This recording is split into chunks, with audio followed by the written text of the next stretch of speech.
The story of Norway's silver coins begins deep within the earth, in the rich silver mines that dotted the Scandinavian landscape.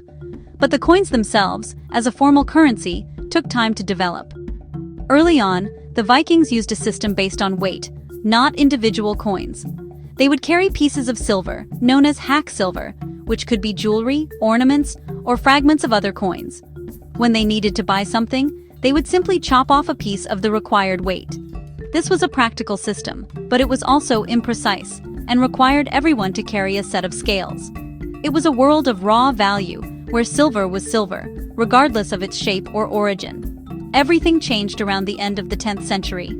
A powerful king named Olaf Tryggvason, who ruled from 995 to 1000, is credited with minting some of Norway's very first national coins. These were known as pennings. King Olaf had traveled widely, including to England, where he saw how a standardized, state-controlled currency could bring order, power, and wealth. He decided to bring this idea back to Norway. His first coins were modeled on the English pennies of the time, even copying some of their designs. This wasn't just about making trade easier, it was a powerful political statement. By putting his own name and image on a coin, Olaf was declaring his authority over the entire kingdom. Another key figure in this story was Olaf II, later known as Saint Olaf, who reigned in the early 11th century. He greatly expanded the minting of Norwegian coins. He understood that a reliable currency was essential for building a strong, unified state. His pennings were more distinctly Norwegian, often featuring symbols of his power and Christian faith, like the cross. These coins were minted from silver that came from mines within Norway, but also from the vast quantities of silver that flowed into Scandinavia, from the Islamic world and Central Europe, through trade and raiding. This influx of silver provided the raw material needed to create a true national currency that would soon travel far beyond Norway's borders. These early Norwegian coins were not just tools for the economy, they were symbols of a nation being born. They represented a shift from a tribal, fragmented society to a centralized Christian kingdom with a single ruler. The designs on the coins were a form of mass communication, broadcasting the king's power and faith to every corner of his realm and beyond. The consistent weight and purity of the silver used in these official coins began to build a reputation for reliability. This reputation would become their passport, allowing them to travel across Europe and be accepted by people who had never even heard of the king whose face was stamped upon them. How did a silver coin minted in chilly Norway end up under the warm Italian sun? The answer lies with the remarkable mobility and ambition of the Norse people, whom we often call Vikings. Their legendary longships were the key. These vessels were masterpieces of naval engineering, capable of navigating both the violent open seas of the Atlantic and the shallow, winding rivers of continental Europe. This versatility allowed Norwegian adventurers to travel incredible distances. While some sailed west to Iceland and North America, others turned south, embarking on a long and perilous journey that would eventually lead them to the Mediterranean and Italy.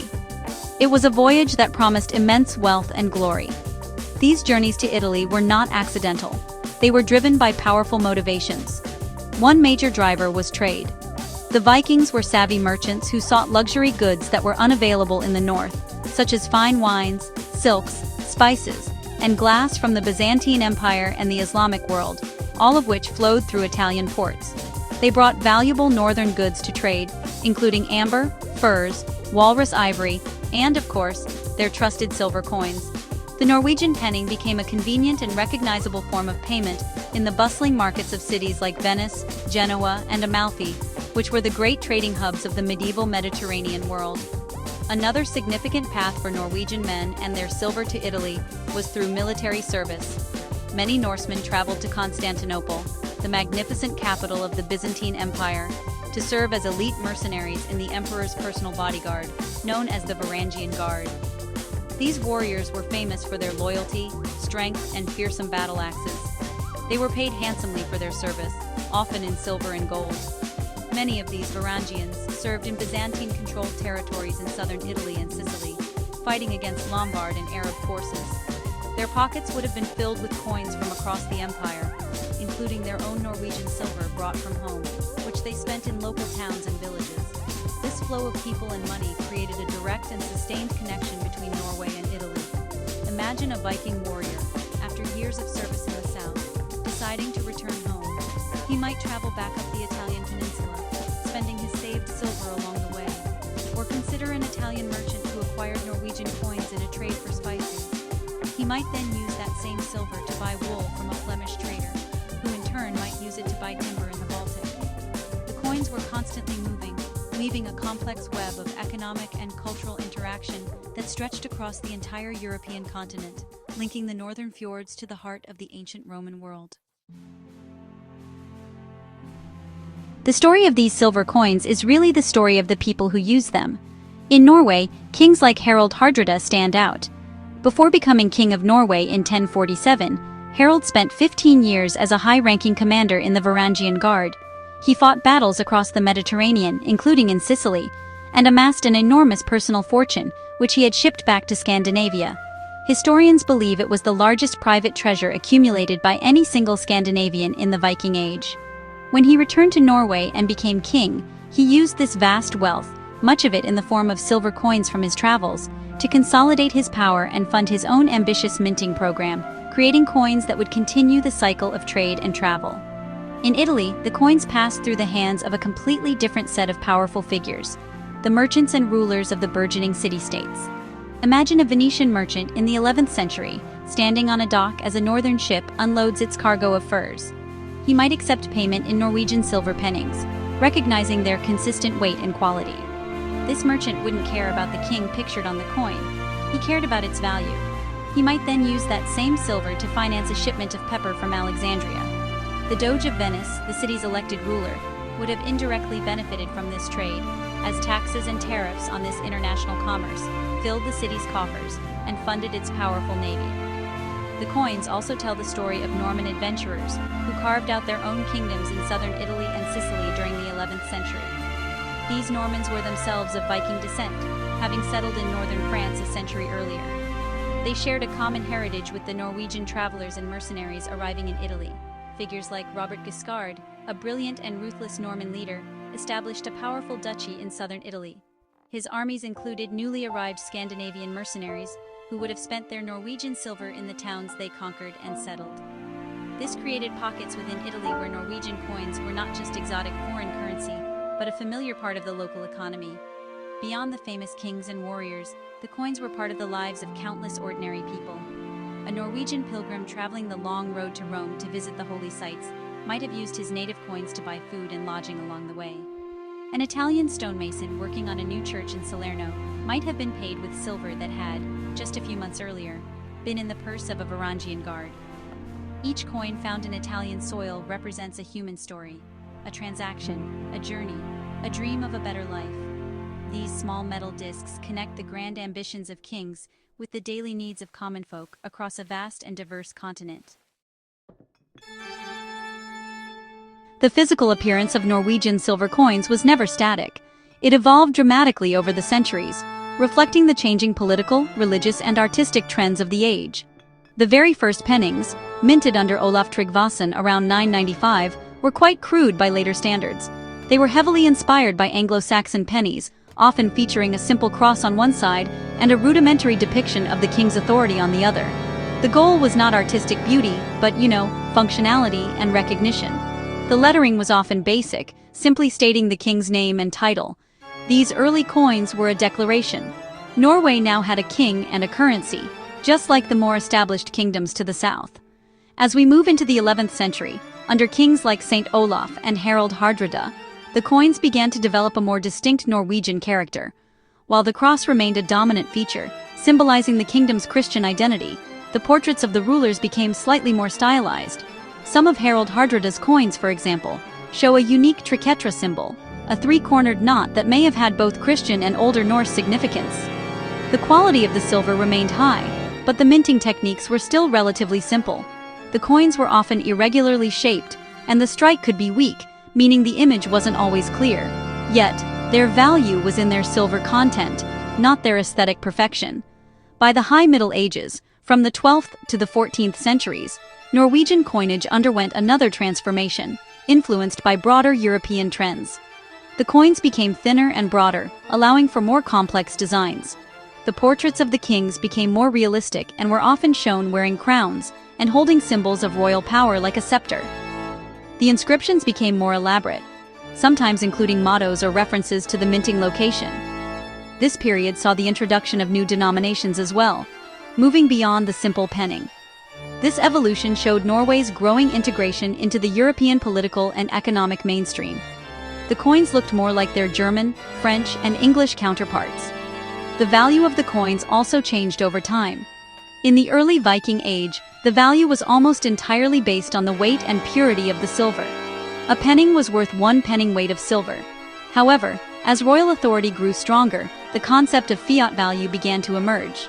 This meant the coin was worth its stated value because the king guaranteed it, not just because of the metal it contained. Over the centuries, especially during times of war or economic hardship, kings were sometimes tempted to debase the currency by mixing the silver with less valuable metals. This would lead to a loss of trust and, honestly, inflation, a problem that plagued many medieval economies, and it made the older, purer coins even more desirable. The journey of Norwegian silver coins to Italy cannot be understood without looking at the major events that shaped medieval Europe. The continent was a place of constant change, marked by the expansion of trade networks, the clash of empires, and the movement of peoples. The Viking Age itself, from roughly 800 to 1100, was a period of tremendous disruption and connection. As Norsemen raided and traded along the coasts and rivers of Europe, they created new pathways for goods, ideas, and money. Their silver, whether acquired in England, the Middle East, or minted at home, became a key lubricant for this new, sprawling economy that connected the Baltic Sea to the Black Sea and the Mediterranean. The Crusades, beginning in the late 11th century, further intensified these connections. Although Norway's official participation was limited, many individual Norwegian knights and nobles joined the expeditions to the Holy Land. To get there, they often traveled through Italy, which served as a primary staging ground for the sea voyage to the east. These crusaders needed to pay for passage, supplies, and equipment. They would have spent their Norwegian silver in the port cities of Venice, Genoa, and Pisa. This injected a fresh supply of northern silver into the Italian economy, and reinforced the familiarity of these coins among Italian merchants and money changers, who were becoming experts in international currencies. The rise of powerful trading leagues and city-states also played a crucial role. In the north, the Hanseatic League, a confederation of merchant guilds and market towns, dominated trade in the Baltic and North Seas. Bergen, in Norway, was a major trading post for the League. While the Hanseatic merchants primarily used their own currencies, the trade they facilitated ensured that Norwegian silver continued to circulate widely. In the south, the Italian maritime republics of Venice and Genoa built vast trading empires. They were the middlemen of Europe, connecting the continent to the riches of the East. For them, all currency was good currency, as long as its value was reliable, and the pure silver of the early Norwegian pennings certainly met that standard. Wars and political alliances also shaped the coin's journey. The ongoing conflicts in southern Italy between the Byzantines, Lombards, Arabs, and eventually the Normans created a constant demand for soldiers and the money to pay them. This is why so many Scandinavian mercenaries, like Harald Hardrada, were drawn to the region. The coins they carried and spent were a direct consequence of this military turmoil. An alliance, a marriage, or a treaty between a Norwegian king and another European ruler could also open up new channels for trade and diplomacy, allowing the coins to travel along with envoys and royal entourages, spreading their influence even further across the map. In a chaotic medieval world with hundreds of different currencies, trust was everything.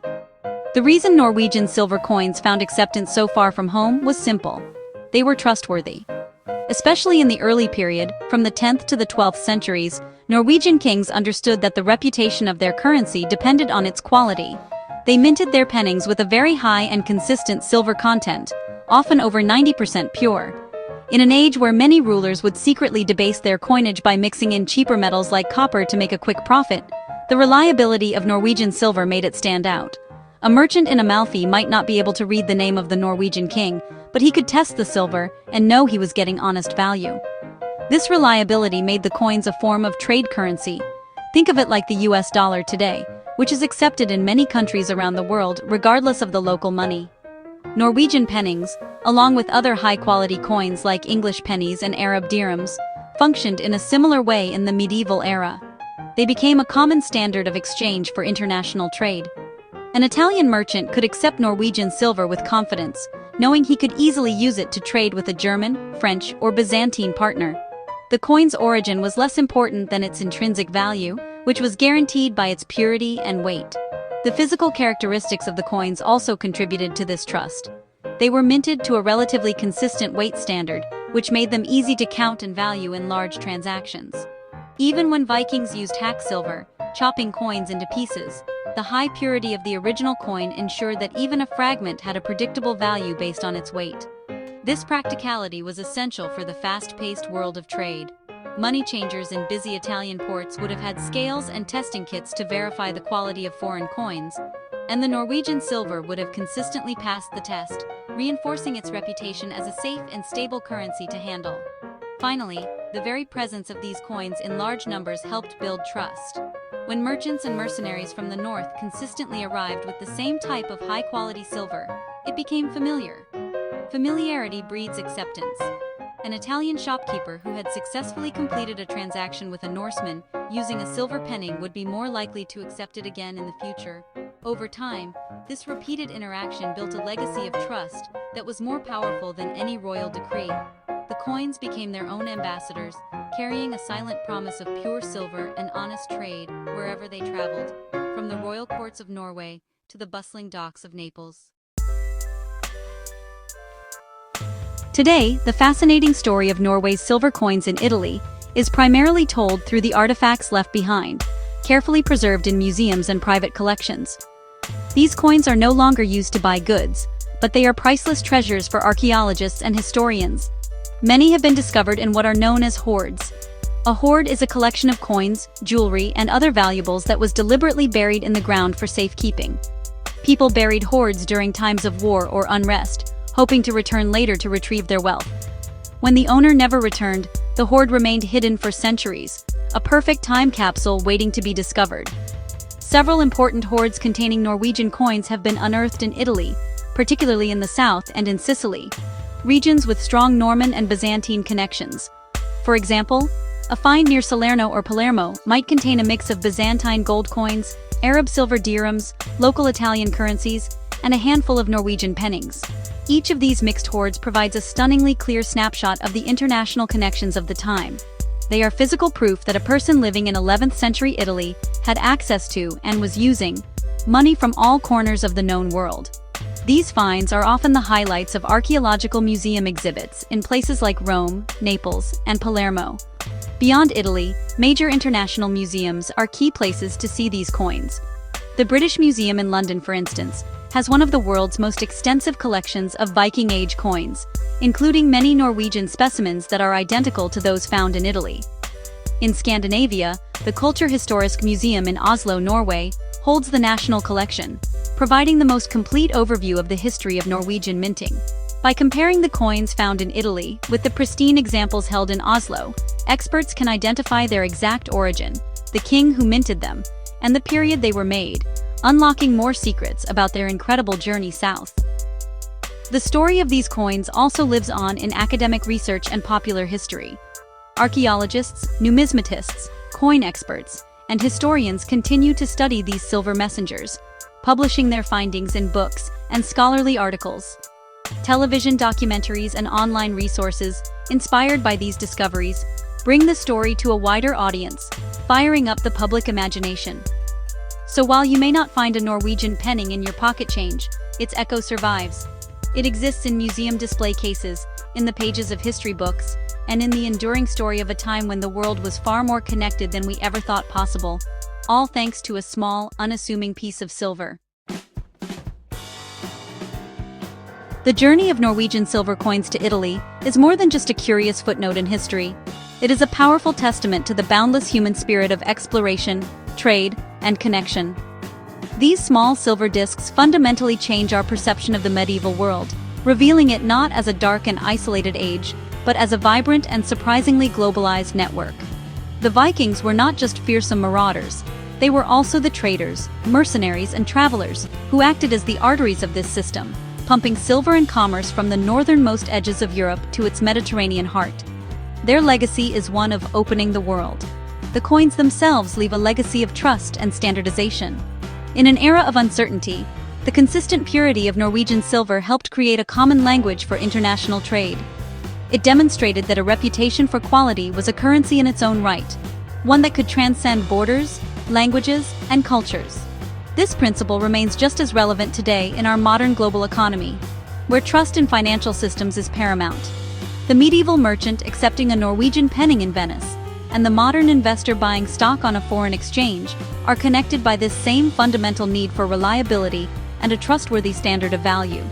This shared history, locked within these silver coins, has created a subtle but enduring bond between Norway and Italy. It's a connection that predates modern nations, tourism, and diplomacy.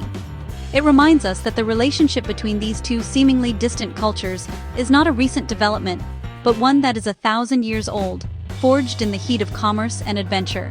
When a Norwegian tourist visits the Roman Forum today, they are, in a way, following in the footsteps of their distant ancestors who walked those same lands, their purses jingling with silver pennings that had traveled all the way from home, a tangible piece of the North in the heart of the South. Ultimately, the fascination with Norway's silver coins in Italy endures because they are storytellers. Each coin is a miniature historical document that speaks of epic sea voyages, powerful kings, bustling markets, and the everyday lives of people long gone. They challenge us to think bigger about the past and to see the hidden threads that have always connected humanity. They remind us that history is not just a series of dates and events, but a grand, sprawling human adventure. And sometimes, the most exciting clues to that adventure can be found in a small, shining circle of silver, discovered a world away from where its journey first began.